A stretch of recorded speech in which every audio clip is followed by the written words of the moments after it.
Hello दोस्तों, साहिबंद की आज का हमारा टॉपिक है ध्यान। ध्यान क्या है, इसके ऊपर आज बात करेंगे। तो हमें समझना होगा कि ध्यान हम क्यों कर रहे हैं। ध्यान का करने का कारण क्या होता है, क्या हमारे जीवन में, रोज़िंदा जीवन में हम क्या बिना ध्यान करे कुछ भी क्रिया कर सकते हैं, यानी कोई काम कर सकते हैं। आप कभी उसके बारे में आपने सोचा है?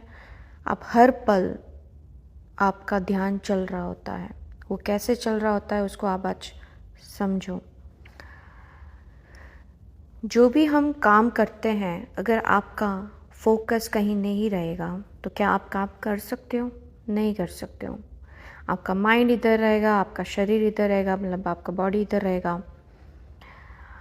अगर आपने बहुत कुछ सोचा है जीवन में, हमें बहुत कुछ करना है, काफ़ी इच्छाएं आपने क्रिएट कर दी अपने मन से, वो इच्छाओं पूरा करने के लिए जो आप काम करते हो, आप ये हमेशा कहते हो ये मैंने काम किया, ये मैंने सोचा था, ये मेरा है, ये तेरा है। ये जो मेरा तेरा हम जो भी कर रहे हैं, वो सारी इच्छाएं हमें कहाँ से मिल रही हैं? मन से कर रहे हैं। इवन आपने बहुत सारी इच्छाएं अपने जन्मों जन्मों से आपने क्रिएट करी थी, जिसकी वजह से आज जन्म के इस साइकिल में, आप टाइम साइकिल में घूम रहे हो। पर अगर आप इस जीवन में अगर आप देखो तो बचपन से लेकर अभी तक की एज में आपने बहुत कुछ हम सोचते आए हैं, और हर सोच के पीछे हमारा ध्यान किस पे होता है? इच्छा पे होता है, और उस इच्छा को पूरा करने के लिए हम क्रिया करते हैं। तो जो भी हम ध्यान कर रहे हैं वो कहाँ से आ रही है उसको समझना है। बिकॉज बिना कंसंट्रेशन आप कुछ भी काम नहीं कर सकते। हम बोलते हैं ना, अरे ध्यान से ये काम करो, कहते हैं ना हम कि ये ध्यान, अरे तेरा ध्यान कहाँ है? हम बार बार ये शब्द का उच्चारण करते हैं कि ध्यान ध्यान ध्यान। मतलब ध्यान बहुत इम्पॉर्टेंट चीज़ है, जिसके बिना आप इंसान को पहचान सकते हो कि ये कितना कंसंट्रेटेड है। या तो अगर जिनका दिमागी अवस्था थोड़ी वीक हो जाती है, जिनको मानसिक रोग भी हम बोल देते हैं। क्यों बोलते हैं? क्योंकि हम उनको देखते हैं कि भाई ये अभी जो पहले जैसा था वैसा रहा नहीं है, या तो पगला गया है। हम ऐसे संबोधित क्यों करते हैं? हम कहते हैं ना कि अरे इंसान अभी वो पहले जैसा नहीं रहा है। क्यों? क्योंकि हम उनको अनस्टेबल देखते हैं ना। क्योंकि अनस्टेबल इंसान कब दिखता है? जब उसका हमें देखता है कि फोकस नहीं कर पा रहा है अपने काम में, या अपने उस कार्य में जो जैसा करना चाहिए वैसे में वो कर नहीं पा रहा है, वो नॉर्मल इंसान की तरह बिहेव नहीं कर रहा है। वो किस जरिए से हम बात करते हैं? क्यों? क्योंकि वो हम उसमें देख रहे होते हैं कि उसका ध्यान सही नहीं होता। तो ध्यान हमारा बहुत ही इम्पोर्टेंट है, जो हमारे रोज़िंदा जीवन में हम उपयोग करते हैं। तो हर इंसान मेडिटेट कर रहा है अपने लाइफ में। अब उसको समझना है कि मेडिटेशन हम जो करना है वो किस पे करना चाहिए, और ये मेडिटेशंस जो हम कर रहे होते, कॉन्स्टेंटली हम कर रहे होते, वो कहाँ से उत्पन्न हो रहा है? कौन कर रहा है ध्यान? क्या शरीर कर रहा है ध्यान? आपका शरीर इधर है, आपका माइंड इधर है, पर अगर आपका कंसंट्रेशन नहीं होगा तो क्या कर पाओगे आप ध्यान? नहीं कर पाओगे। तो ये ध्यान कौन दे रहा है? साहिब जी कहते हैं हमारे ये शरीर को जो हमारा चला रहा है। एक्चुअली आपको लगता है मैं चला रहा हूँ या मैं चला रही हूँ, ये शरीर आप चला ही नहीं रहे हो। ये शरीर चला रहा है आपकी आत्मा। ठीक है, ये आत्मा ही है जो ध्यान कर रही है। ये ध्यान के ही द्वारा आपको ऊर्जा मिल रही है, और उस ऊर्जा से आपका ये शरीर चल रहा है। ठीक है, अगर आपको ना ऊर्जा मिलती, यानी आपका शरीर चेतन ही नहीं होता, तो क्या आप कुछ कर सकते थे? तो आपका अस्तित्व कहाँ है? आपका अस्तित्व है ही नहीं। ये मैं जो है वहाँ पे ख़त्म हो जाता है, क्योंकि आपने सोचा कि ये मैं करता हूँ। ये जो अहम ब्रह्मस्मि कहते हैं ना, अहम ब्रह्मस्मि वाले जो बोल रहे हैं कि ये मैं ही करता पुरुष हूँ, वो क्यों बोलते हैं? क्योंकि उस अवस्था में वो पहुंच गए होते हो तब उनको ये लगता है कि वो ही है जो सोचते हैं, वो करते हैं, वो ही चला रहे हैं। ठीक है, अहम ब्रह्मस्मि एक मन का ही अवस्था कहा गया है। इससे आगे संतों ने उससे आगे की अवस्था बोली है। ठीक है, अहम ब्रह्मस्मि का जो ज्ञान है वो फिर भी अगर कहा जाए तो संतों की वाणी से अगर हम समझने की कोशिश करते हैं, जैसे कबीर साहिब जी आ गए, बड़े बड़े जो भी संत हो गए हैं, रविदास जी महाराज हो गए हैं और तुलसीदास महाराज जी हो गए हैं और काफ़ी जितने भी संत महर्षि हो गए हैं आज के समय में, हमारे साहिब जी हैं, सभी का एक ही ज्ञान है कि आगे अवस्था है। अहम ब्रह्मस्मि is not the last stage of realisations. ठीक है, उससे आगे भी बढ़ना है हमें और उससे आगे भी हमें समझना है कि सत्य क्या है। ठीक है, क्योंकि कल को उनको भी इस देह को छोड़ना पड़ेगा, तो उस देह को अगर चाहे तो वो अहम ब्रह्मस्मि तक जो पहुँचे होते हैं उनमें वो इच्छा शक्ति वो उनमें कंट्रोल कर सकते हैं। वो अगर आपको समझना है कि वो अवस्था क्या होती है, वो उनको मन को कंट्रोल करना आ गया होता है, माइंड को कंट्रोल करना आ गया होता है। उनकी जो माइंड के साथ जो शक्तियाँ जागृत हुई होती है उस शक्तियों का वो उपयोग करते हैं और उस शक्ति की वजह से वो जब चाहे जो भी चाहे वो कर पाते हैं, जिसकी वजह से हम उनको हम अलग अलग नाम से हम उनको हम रिस्पेक्ट देते हैं। जैसे कि कोई किसी को हमने ईश्वरीय शक्ति का मान लिया या साधु का हमने उपाधि दे दी, किसी ने उनको गुरु मान लिया, तो हम अलग अलग रूप में उनको नाम दे देते हैं। ठीक है, पर हमें ये जानना होगा हमारा सत्य ज्ञान क्या है। हमारा सत्य ज्ञान अगर आत्मा है, जो आत्मा इस शरीर को चला रही है, तो हमें आत्मा का भेद जानना होगा कि आत्मा इतनी पावरफुल है जो ध्यान की वजह से ये शरीर को चला रहे हैं। ठीक है, ये अहम ब्रह्मस्मि जो अवस्था में जो पहुँचे हैं, अगर उन्होंने ये ध्यान नहीं किया होता तो क्या वो उस स्टेज पे पहुँच सकते थे? ठीक है, तो कहीं ना कहीं वो ध्यान बहुत इम्पॉर्टेंट चीज़ हमें समझ में आ रही है कि ध्यान बहुत बड़ी इम्पॉर्टेंट चीज़ है। ठीक है, फिर देव दानव मनुष्य आदि जो भी जितने भी योनि में हम बात करें, सभी ने अपनी अलग अलग अवस्था में ध्यान से ही सारी क्रिया करते हैं। हम देखते हैं योगेश्वर महायोगेश्वर भी ध्यान कर रहे हैं, यानी किसी ना किसी का तो वो ध्यान कर रहे हैं ना। क्या वो ध्यान नहीं करते तो क्या वो सृष्टि चला सकते थे? नहीं चला सकते थे। अगर उनका ध्यान आप पर नहीं होता तो क्या आपकी इच्छा, आपको लगता है कि भगवान ने मेरी इच्छा पूरी करी? अगर उनका ध्यान आप पर नहीं होता, आप जो जिसकी भक्ति कर रहे हो, तो क्या वो पूरी होती? आपको लगता है? तो ये चीज़ें हमें समझना होगा कि यानी कि ध्यान कितनी इम्पॉर्टेंट चीज़ है। तो वो उनका भी ध्यान जो है वो कहाँ से आ रहा है, ये सवाल आपको होना चाहिए कि वो भी तो ध्यान कर रहे हैं ना। मतलब अगर ध्यान का इतना इम्पॉर्टेंट चीज़ है, मतलब ध्यान आत्मा कर रही है, तो आत्मा उनसे भी आगे की अवस्था है। ठीक है, क्योंकि कथाएं हम सुनते हैं, अगर जैसे अवतार हुए हैं, जितना भी उन्होंने अगर युद्ध किया है या जो भी उन्होंने चीज़ें हमारे भक्तों के लिए या हमारे जो भी जिन्होंने हमने ईश्वरीय उपाधि दी है, अगर उनका ध्यान उस चीज़ में नहीं होता तो क्या वो अपना शरीर यहाँ पर चला सकते थे? नहीं चला सकते थे। वो पावरफुल सोल बोल सकते हैं हम, ठीक है, जिनको हमने ईश्वरीय उपाधि दे दी। पर संत कहते हैं कि नहीं, ये सारे अवतार आए, ये ईश्वरीय शक्ति हमने नाम दे दी, पर इन सबसे परे एक बहुत ऊंची अवस्था है जिस आत्मा की अवस्था बोली है। आत्मा इन सभी अवस्थाओं को चला रही है और हमें आत्मा का जो परमात्मा, जिसको परम आत्मा बोलते हैं, हमने परमात्मा को परमात्मा मतलब ईश्वरी नाम दे दिया। पर अगर इसको दो चीज़ों में अगर भाग करें, परम आत्मा, तो आपको समझ में आएगा हम परमात्मा किसको कह रहे हैं। परमात्मा हम जो कह रहे हैं वो परम आत्म स्वरूप उस पुरुष को बोल रहे हैं, परम आत्मा। ठीक है, उसको परमात्मा कहा। तो ज़्यादातर लोग परमात्मा का अर्थ ही नहीं जानते कि परमात्मा परमात्मा कह रहे हैं। वो कभी कृष्ण को नाम, श्री कृष्ण को हमने भगवान जिन्होंने मान लिया उनको परमात्मा बोलते हैं, यानी वो अपनी आत्मा को, वो परम आत्मा कृष्ण रूप में देख रहे हैं। अगर ऐसे समझने जाए तो कोई शिव को मान रहे हैं तो कहते भाई हमारी परमात्मा, हमारा जो परमात्मा है वो शिव है। तो उस शिवत्व जग तो पहुँचे होते हैं, पर वो शिव जिनको हम ईश्वरी मान रहे हैं वो भी तो ध्यान कर रहे हैं ना। मतलब कहीं ना कहीं अगर वो ध्यान नहीं करते तो क्या उनको किस परिस्थिति में हम देख सकते हैं। मतलब ध्यान बहुत इनसे भी ऊपर की अवस्था है, ठीक है।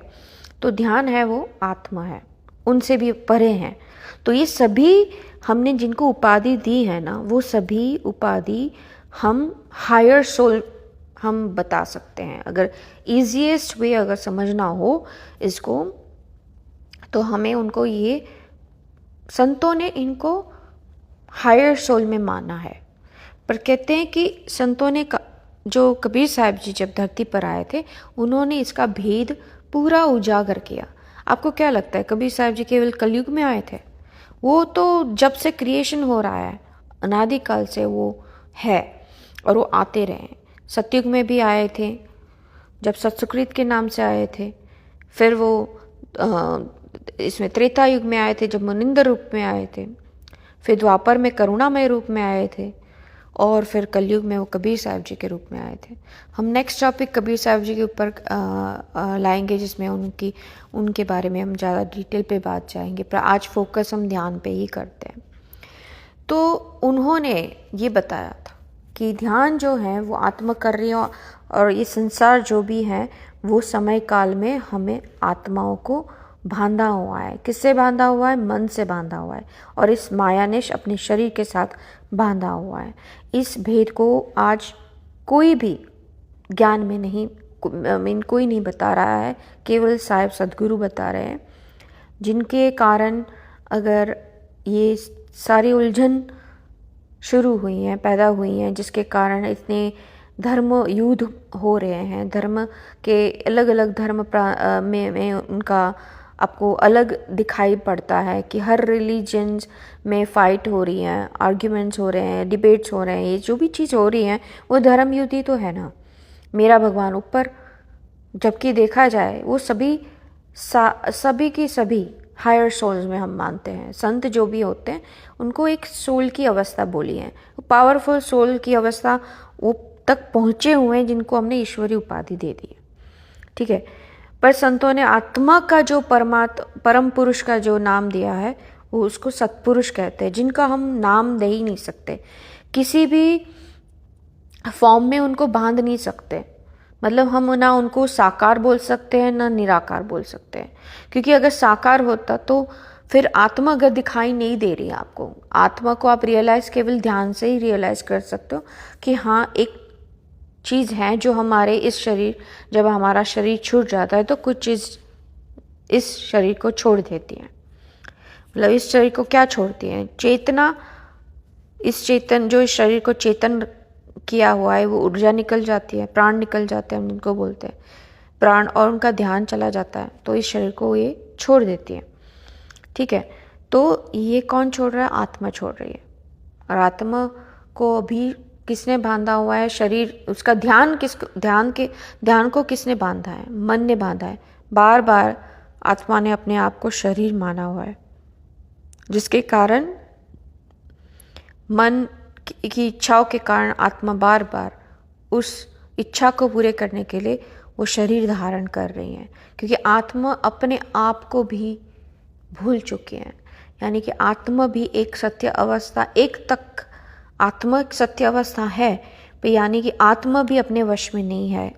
इसका अर्थ ये हुआ कि आत्मा से भी परे एक सुप्रीम अवस्था है, जो उस सुप्रीम अवस्था की जब आत्मा को ज्ञान हो जाता है, मतलब आत्मा को ज्ञान की ज़रूरत नहीं है, आत्मा को ज्ञान की इसलिए ज़रूरत है जब तक वो शरीर इस मन के दायरे में बंधी हुई है। जब आत्मा को अपने बारे में रियलाइजेशंस हो जाता है तो आत्मा भी फिर मन की बात नहीं सुनती है, और आत्मा अपनी ओर आगे उसका जो ईश्वर है जिसको सत्पुरुष बोला गया है, जिसको हम किसी नाम रूप में हम बांध नहीं सकते हैं। जैसे हम आत्मा को देख नहीं सकते, वैसा ही वो परम पुरुष सत्पुरुष ना वो धरती पर जन्म लेता है, ना वो ना आता है ना जाता है। और इसको ना हम साकार रूप में बोल सकते हैं ना निराकार रूप में बोल सकते हैं। साकार मानी आकारी रूप में जो हम स्थूल चीज़ों से हम जो चीज़ हम देख सकते हैं इसको इस धरती पर, उसको साकारी स्वरूप कहा। निराकार मतलब निराकार जो जिस आँख मतलब इस निरंजन कहते हैं, जिस आँखों से हम देख नहीं सकते, उस फिर वो आकार निराकार मतलब इसकी जो कोई निराकार मतलब आकार भी नहीं होता है उसका, उसको निराकार अवस्था कहा है, जिसको हम देख नहीं सकते उस अवस्था को। ठीक है, तो उसको हम उस रूप में भी हम नहीं उनको बांध सकते हैं। तो ना वो साकार है ना निराकार है, ना अंदर है ना बाहर है। बाहर हमें इसलिए दिख रहा है कि हम समझ रहे हैं क्योंकि इस शरीर के द्वारा हम आंखों से देख रहे हैं, इसलिए हम बाहर बोल रहे हैं। तो बाहरी चीज़ों का भी गलत साबित हो जाता है। अब अंदर डुबकी अगर हम लगाए, मतलब अंतर हम ध्यान करें, तो अगर आपने सत्य ज्ञान नहीं पाया है तो आप उस मन के अंदर में ही ध्यान कर रहे हो फिर, ठीक है ना। तो आपका ध्यान मन से आगे गया ही नहीं है। सत्य अवस्था में अपनी आत्म रूप का ध्यान आप कर ही नहीं रहे हो। तो इसका मतलब क्या हुआ कि वो आत्मा ना अंदर है ना बाहर है, मन से परे ही जाना पड़ेगा। तो इसको उसमें भी नहीं बांध सकते हैं। इसकी वजह से हम उस सत्पुरुष को हम नहीं कह सकते वो अंदर है या बाहर है। तो ये जो ज्ञान है ये संतों की वाणी में मिलता है, ठीक है। तो जितने भी धर्म आज इस धरती पर है, इन सब में इस ज्ञान को छुपाया गया है, या तो इस ज्ञान को उजागर नहीं किया है कंप्लीटली। इसमें अधूरे ज्ञान की वजह से आज इंसान आज एक दूसरे के रिलीजन के पीछे आज युद्ध हो रहे हैं। सभी में वो सत्पुरुष का अंश है। हमने उस सत्पुरुष के अंश को हमने समझा तो है, पर कंप्लीटली पूरी तरह से हम नहीं समझ पाए हैं। तो आज आपको मुझे ध्यान के बारे में बताना था कि अगर ध्यान नहीं होता आपका, तो आपका ये शरीर भी चेतन नहीं हो सकता था। तो चेतन ऊर्जा के द्वारा मिल रहा है, और ध्यान कंसंट्रेशन जो है वो भी आत्मा के ही द्वारा हमें मिल रहा है। तो हमें आत्मा का ज्ञान लेना है। ये देव दानव जो भी हम बोल रहे हैं, दानव भी तो ध्यान कर रहे हैं, ठीक है।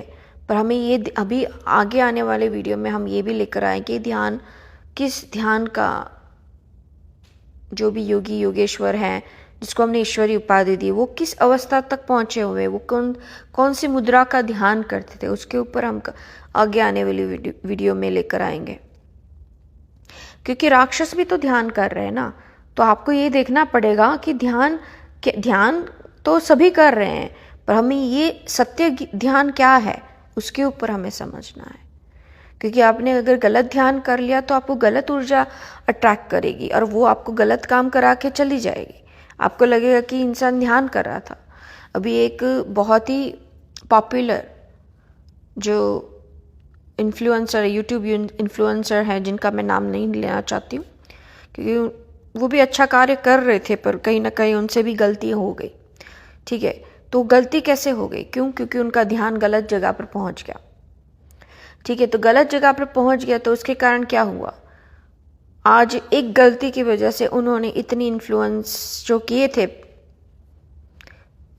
एक पल में, एक झटके में सब खत्म हो गया, ठीक है। जिन्होंने उस इन्फ्लुएंसर के बारे में जाना है, पहचाना है, वो शायद जिन्होंने जो जानते हो तो उनको तो पता चल ही गया होगा। मैं किसी का भी नाम नहीं लेना चाहती हूँ क्योंकि कहीं ना कहीं इंसान है, इंसान से गलतियाँ हो जाती हैं, पर हम उसको माफ़ नहीं कर पाते हैं। कुछ ऐसी चीज़ गलती कर लेते हैं उसके कारण, ठीक है। तो गलत ध्यान अगर आपका पहुँच गया कहीं जगह पे, तो आपसे गलत काम भी हो सकता है। तो आपको बहुत चीज़ें समझनी है कि आप ध्यान किसका कर रहे हो, और इस ध्यान के ऊपर आपको समझना है कि ध्यान के साथ आपको ज्ञान को भी समझना पड़ेगा कि आप जिस ज्ञान को सुन रहे हो क्या वो सत्य है। क्योंकि चमत्कारी ये सब चीज़ें जो कोई शक्ति अपनी दिखा रहा है वो उसको आत्मा से कोई लेना देना ही नहीं है। ये सब मन का अहंकार है। सिद्धि शक्ति ये सभी मन का अहंकार है। क्योंकि आप सभी में वो शक्ति है, बस आपने जाना नहीं है। आपने वो उस चीज़ को जाना नहीं है, इसीलिए आप उस हायर सोल को आपने ईश्वरी उपाधि दे दी ना। किसी मतलब सभी एक समान है। इवन संत सदगुरु साहेब भी सबको साहेब बंदगी कहते हैं। क्यों? क्योंकि आप में भी वो साहेब ही देख रहे हैं, उस सतपुरुष को ही देख रहे हैं, इसलिए वो भी समझ रहे हैं। पर क्योंकि वो उस सतपुरुष में समाये हुए हैं, इसलिए हमने उनको उपाधि उस सद्गुरु की दी। क्यों? क्योंकि हम उस अवस्था तक नहीं पहुँचे हैं, इसलिए पूजनीय है।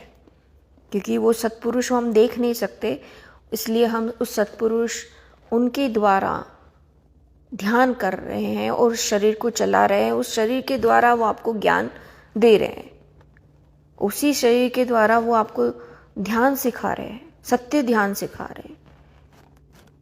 क्योंकि समय काल में सत्पुरुष नहीं आते हैं, वो सत्पुरुष जो होते हैं वो भी उनके ध्यान के द्वारा अपनी आत्माओं को अपनी ओर खींच भी सकते हैं। ठीक है, तो आपको समझना है कि ध्यान और ज्ञान उस पूर्ण सद्गुरु के शरण में जाकर ही आपको उस सत्य ध्यान का ज्ञान मिल सकता है, जो आपको आत्मा का कंप्लीट नॉलेज दे।